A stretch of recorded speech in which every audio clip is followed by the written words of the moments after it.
c'è anche una sezione di videocassette. Quante ne vuoi, Paolo?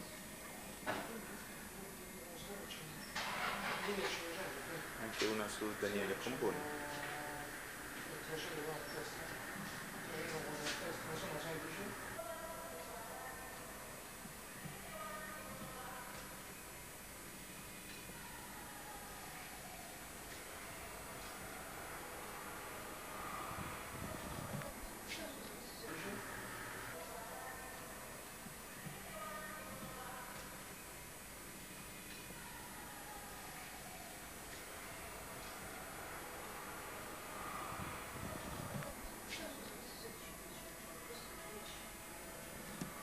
Siamo arrivati alla stamperia dei Monfortani, dove è stata stampata la famosa lettera pastorale del 92 dei vescovi, che ha contribuito al processo di democratizzazione del paese.